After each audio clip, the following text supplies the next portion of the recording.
Good morning, Houston Christian. I'm Maddie Pickett. And I'm Hunter Jones. It's September 26, 2023. And it's a B-Flip Day. Please stand for the pledge.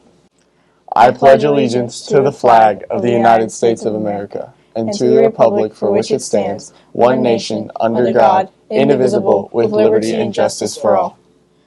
If you haven't gotten your class pictures, go see your Bible teacher. If necessary, retakes and makeups are on October 4th during lunch. Also today, any student can chat with Taher Executive Chef Josh in the Leadership Lab during lunch. On October 4th, you can find free Chick-fil-A lunch in the Leadership Lab for the Girls Tech Talk Conversation sponsored by ConocoPhillips, open to all girls. And on November 30th is 8th grade Leadership Night. We need student volunteers for our planning committee. Come see Ms. Dickerson in the Bush Center if you're interested in creating a great event. This week, we celebrate the University of Southern California during Raise Your Flag Week.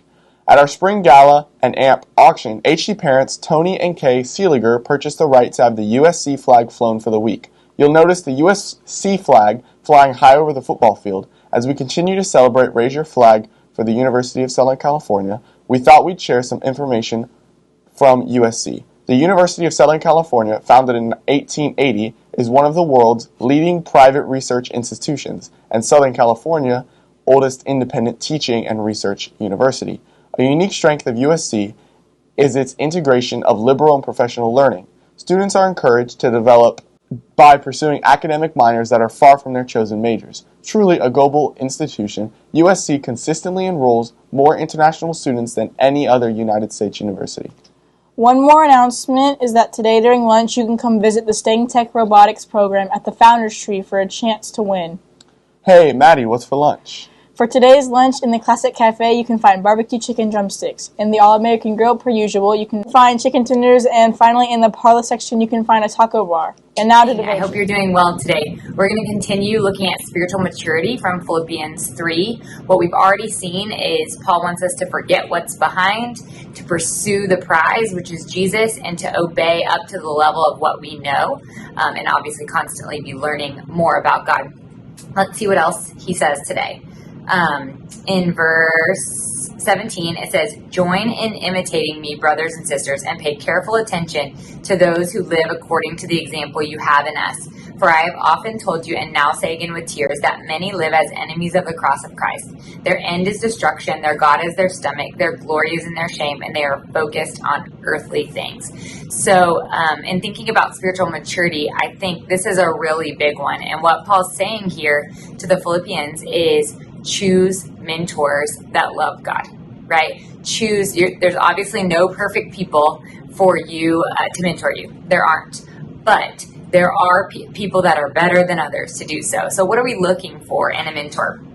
What we're looking for are people that love God, people that obey God, people that show humility, people that are repentant when they do sin, and people that love you, right? What are we not looking for? In verse 19, people whose God is their stomach. That's a weird phrase, but if you got on social media today with this in your mind, you would see it everywhere.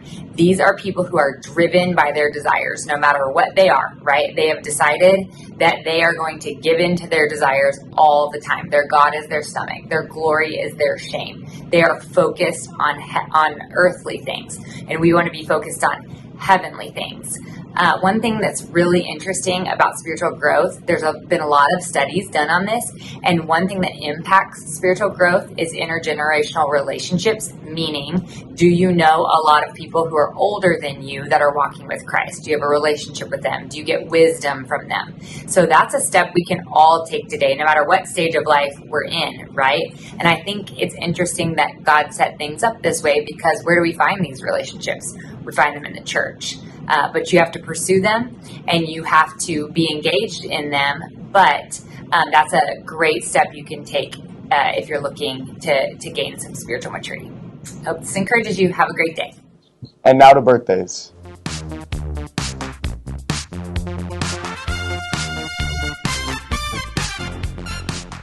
And now to your entertainment of the day. Hey guys, I'm Warren Anderson with your joke of the day. Today's word of the day is cromulent, which means acceptable or satisfactory. An example of this word would be Juicy's joke will be cromulent.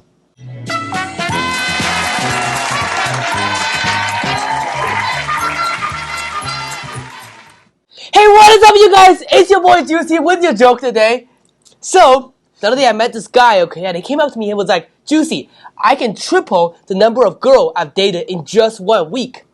And I was like, I can too, because 3 times 0 is still 0. Oh, that's all for your joke today. Now back to announcements. That's all for your morning news. I'm Hunter. And I'm Maddie.